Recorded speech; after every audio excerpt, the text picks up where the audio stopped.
Halo guys, apa kabar kalian semua? Mimin di sini bakal melanjutkan alur cerita Sword Star. Disclaimer dulu bahwa kemungkinan besar ada perbedaan antara novel dan versi Donghuanya, tapi alur cerita utamanya tetap sama. Jadi tanpa ragu, Mimin akan membawakan alur ceritanya. Raja Dewa Wuxin segera mengaktifkan teknik melarikan diri karena tidak ada lagi formasi kuno yang menghambat kecepatan mereka. Mereka melesat bagaikan cahaya, menembus lapisan ruang yang berkilauan bagai gelembung-gelembung waktu. Menurut catatan, gumam Loveng dalam hati, domain mimpi terdiri dari tak terhitung ruang seperti gelembung. Setiap ruang memiliki aturannya sendiri, makhluknya sendiri, dan harta karunnya sendiri. Ia tersenyum kecil, seperti berburu harta di dunia mimpi. Kaisar Guisu menoleh sambil berkata, domain mimpi terbagi menjadi 4 bagian, yaitu lapisan luar, tengah, dalam, dan wilayah gelap. Semakin dalam kau masuk, semakin kuat dampaknya terhadap kehendak spiritual. Ia melanjutkan dengan nada berat. Di lapisan luar, kehendak Raja Dewa Alam pertama masih bisa bertahan, tapi di lapisan tengah dibutuhkan kehendak Raja Dewa Alam kedua. Sementara di lapisan dalam, hanya mereka yang memiliki kehendak alam tertinggi yang bisa tetap sadar. Adapun wilayah gelap, hanya makhluk yang kehendaknya melampaui tingkatan Raja Dewa yang bisa menapakinya. Berarti kita akan menjelajah lapisan tengah, kata Raja Dewa Wuxin sambil menatap rekan-rekannya. Kita berempat cukup kuat untuk itu, tambah Guisu. Namun ingat, Lohe, kami bertiga masih harus menekan sisa kehendak dari garis keturunan primordial. Jadi, berhati-hatilah begitu kita masuk lebih dalam. Loveng mengaguk mantap. Ia tahu ketiga temannya bukanlah orang biasa. Kaisar Guisu dan Raja Dewa Wuxin, keduanya memang dikenal berkehendak alam Raja Dewa tertinggi. Namun yang paling mengesankan adalah Raja Dewa Langit Awan, sosok tak terkalahkan di alam pertama, tetapi sudah memiliki kehendak di tingkat tertinggi. Dialah satu-satunya yang pernah direkrut oleh Menara Reinkarnasi sebelum Loveng. Beberapa saat kemudian, kita telah mencapai lapisan tengah, ujar Raja Dewa Wuxin. Ruang di sekitar mereka berubah menjadi gelap, seperti hutan pegunungan purba yang ditelan senja. Udara di sana berat, menekan, dan dipenuhi aura misterius. Benar kata intelijen, kata Guisu perlahan. Semakin dalam, semakin gelap. Wilayah gelap bahkan benar-benar tanpa cahaya. Loveng menghirup udara tipis itu, merasakan tekanan spiritual yang menekan pikirannya. Namun ia malah tersenyum. Tekanan seperti ini sempurna untuk melatih teknik pemurnian jantung kehancuran besar, pikirnya. Semakin kuat tekanan jiwa, semakin besar hasilnya. Saudara Lohe, ujar Guisu, periksa area sekitar. Kita perlu tahu apa yang menunggu. Dan jauhi area yang penuh makhluk domain mimpi, tambah Raja Dewa Wuxin. Mereka tak suka diganggu. Jangan khawatir, jawab Loveng sambil menyeringai. Dalam sekejap, 9 avatar berbaju sisik hitam terpisah dari tubuh utamanya dan terbang ke segala arah, menyelidiki setiap inci ruang yang kelam. Beberapa saat kemudian, salah satu avatarnya berhenti di tengah hutan aneh. Sinar merah menyilaukan menembus kabut hitam. Apa itu? Gumam Loveng. Ia terbang mendekat dan melihat sebuah pohon merah menyala dengan satu buah yang berkilauan bagai matahari kecil. Buah itu bergetar dan tertawa lembut. Suaranya menembus jiwa. Hanya satu buah, dan daya tarik spiritualnya begitu kuat. Ia mendekat dengan hati-hati. Namun tiba-tiba langit bergetar. Sebuah mata raksasa terbuka di antara awan-awan hitam. Belum sempat ia bereaksi, tekanan mengerikan turun dari atas. Avatar Loveng yang hanya menyimpan 1/1000 energinya langsung hancur menjadi debu. Raksasa itu bergumam pelan, lemah sekali, lalu menutup kembali. Namun tiba-tiba ia menatap lagi dengan bingung karena di tempat yang sama energi tak kasat mata mulai menyatu kembali membentuk wujud Lo Feng yang baru. Lari, pekik Lo Feng dalam hati. Itu makhluk pamungkas domain mimpi. Ia baru hendak berbalik ketika langit kembali pecah. Sebuah tangan raksasa muncul dari kehampaan dan menamparnya dengan kekuatan yang tak bisa dibayangkan. Tubuhnya kembali hancur, namun dalam hitungan detik, energi kehidupan mengalir dan ia terbentuk lagi. Ini menarik, gumam makhluk bermata raksasa itu sambil tersenyum samar. Makhluk kecil ini bisa terus bangkit. Tangan raksasa itu menampar lagi dan lagi, 7 kali berturut-turut. Setiap kali Lo Feng bangkit, ia langsung melarikan diri sejauh mungkin hingga akhirnya keluar dari jangkauan kekuatan makhluk itu. Akhirnya dia berhenti mengejarku. Lo Feng terengah, 7 kali mati. Kalau bukan karena bentuk kehidupanku ini, aku sudah benar-benar lenyap. Ia menatap ke belakang, langit kembali tenang. Makhluk-makhluk di sini benar-benar di luar nalar desisnya. Beberapa waktu kemudian, Lo Feng kembali bergabung dengan ketiga sahabatnya. Raja Dewa Wuxin menyodorkan kendi anggur sambil tertawa. Saudara Lohe, kau pasti melewati hal gila di luar sana. Ayo minum. Dulu akulah yang selalu jadi pengintai, tapi kali ini tampaknya ada saingan. Lo Feng tertawa pelan. Tak semudah kelihatannya. Alam mimpi ini bukan tempat bagi yang ceroboh. Kaisar Guisu mengangguk. Makhluk-makhluk di sana tampak menyatu dengan ruang mereka. Mereka bukan sekedar penjaga. Mereka adalah bagian dari mimpi itu sendiri. Kalau mereka lebih cerdas, ujar Wuxin sambil meneguk anggurnya, kita tak akan pernah punya kesempatan mencari harta. Tawa riang pun pecah di antara mereka. Namun seketika, mata Lo Feng berubah tajam. Salah satu avatarku baru saja menemukan sesuatu. Wuxin dan Guishu serempak menoleh. Di depan, ada 9 makhluk domain mimpi yang menjaga sebuah harta karun. 3 di antaranya sekuat Raja Dewa Alam kedua. Wuxin menepuk bahunya sambil tertawa besar. Bagus, cepat sekali kau menemukannya. Ayo pimpin jalannya. Sementara mereka bersiap di ruang lain domain mimpi, sebuah tim beranggotakan 7 makhluk juga tengah bergerak. Pemimpinnya sosok berambut putih pendek dengan aura yang sangat mengerikan.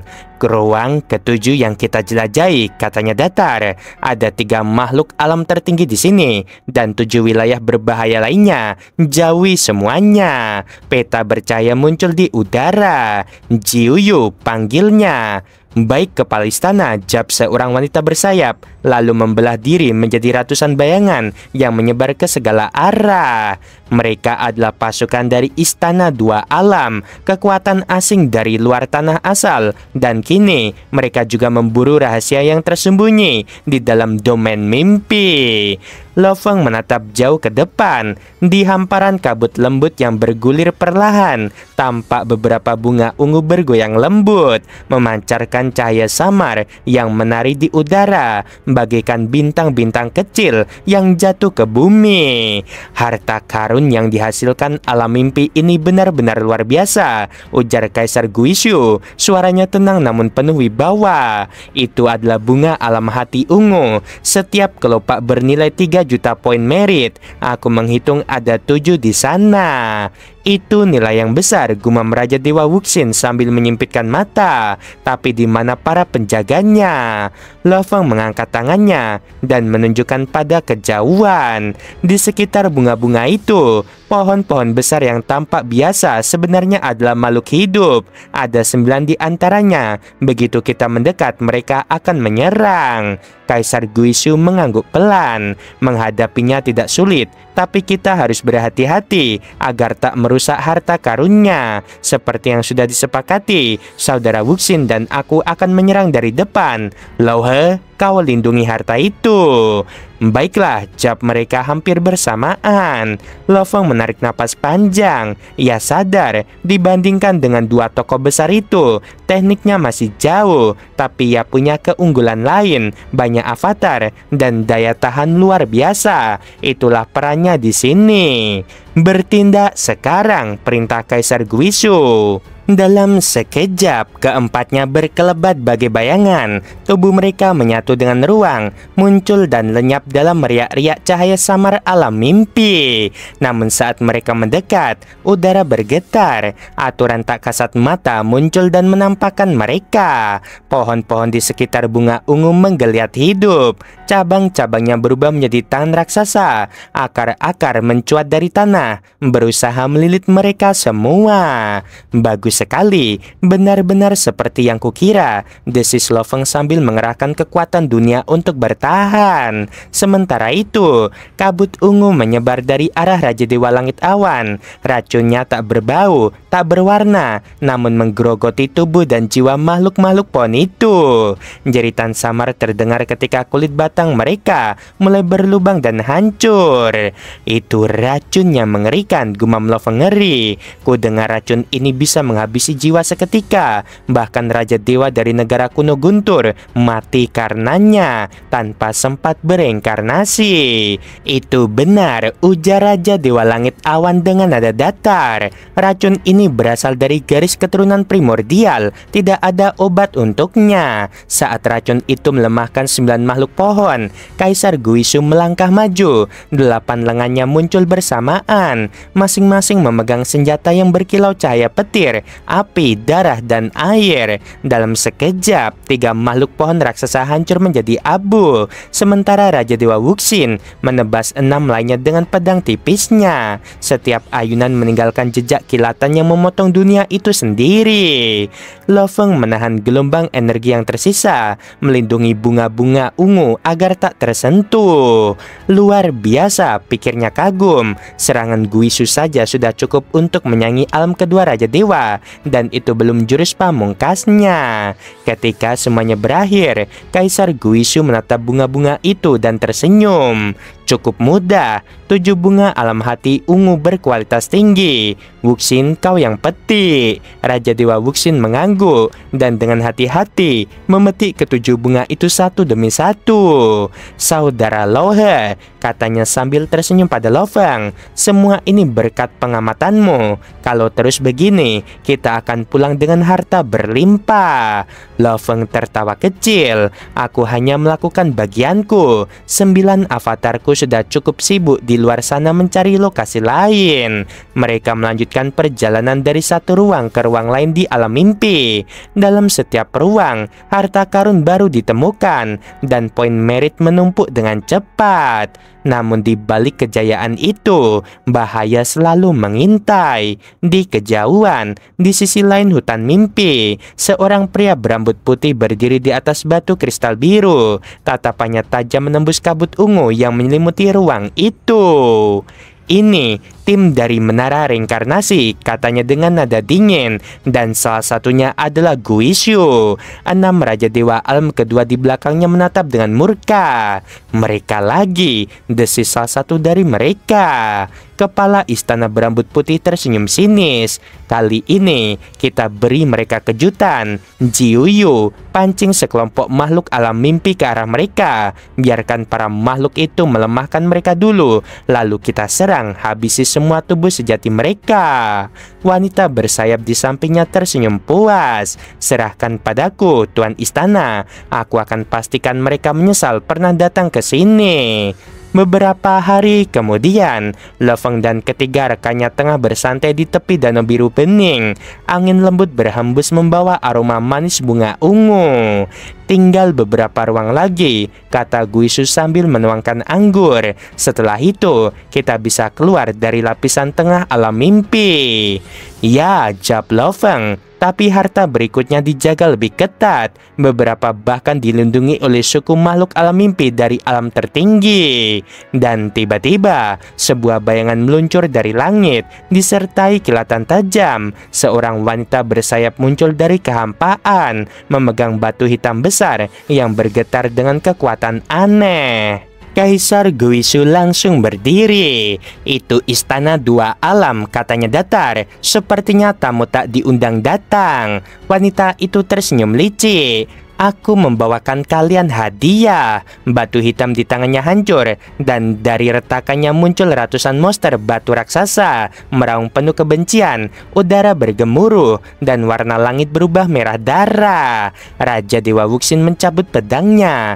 Bersiaplah, ini sebuah jebakan. Sementara di kejauhan, kepala istana berambut putih menyaksikan dari balik kabut, matanya berkilat puas. Bagus, biarkan monster itu menghancurkan mereka, lalu kita ambil sisanya. Ini tidak bagus, seru Kaisar Guisu. Wajahnya menegang. Raja Dewa Wuxin dan Raja Dewa Langit Awan pun ikut berubah warna. Mereka sudah beberapa kali menjelajahi alam mimpi dan tahu betul betapa mengerikan saat ratusan makhluk alam mimpi bergerak sebagai satu kesatuan. Mereka bisa menyatu di bawah satu kehendak. Ini lebih buruk dari yang kukira, gumam Wuxin. Ratusan monster batu meraung mengguncang dunia. Aturan-aturan alam mimpi berubah liar, menekan tubuh mereka dari segala arah. Tekanan itu bukan kekuatan fisik, melainkan kekuatan aturan. Kita harus segera kabur, seru Guisu sambil menahan tubuhnya yang bernyaris hancur oleh tekanan tak terlihat. Teknik pelarianku juga ditekan. Aku tidak bisa bersembunyi, balas Wuxin cemas. Kabut racunku pun terhenti. Alam mimpi ini benar-benar menekan segalanya, desis langit awan. Raungan besar terdengar. Pemimpin monster batu yang raksasa melangkah maju, mengayunkan lengannya. Satu hentakan saja dunia bergetar. Guisu mengerahkan 8 lengannya untuk menghantam balik. Tapi dentuman yang terjadi membuat tanah retak. Guisu terpental jauh, sementara monster batu itu hanya mundur 1 langkah.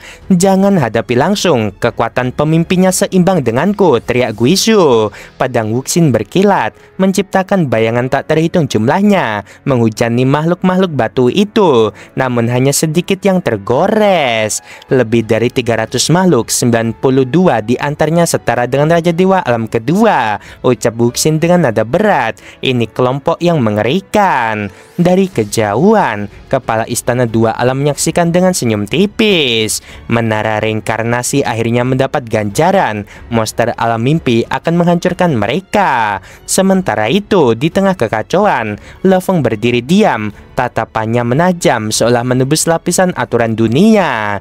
Serahkan saja padaku, katanya pelan. Apakah kau akan mencoba sendiri? Tanya Guisu terkejut. Lo Feng tidak menjawab. Tubuhnya tiba-tiba bergetar dan berubah menjadi ratusan bayangan hitam bersisi dan bertanduk emas melesat ke segala arah. Dalam sekejap, lebih dari 300 avatar miliknya menahan gerak ratusan monster batu. Langit bergetar oleh benturan kekuatan. Ini mustahil, gumam Wuxin tertegun. Dia mengendalikan ratusan avatar sekaligus, ujar langit awan tak percaya. Lo Feng mengatupkan rahangnya, menahan tekanan luar biasa pada pikirannya. Aku sudah menahan mereka. Cepat, hancurkan satu persatu, teriaknya. Guisu menghela napas keras. Baiklah saudara Lohe, kau benar-benar di luar nalar. Pedang, cahaya, dan raungan bergema bersamaan mewarnai langit merah darah di alam mimpi. Dan cerita pun bersambung, membagongkan.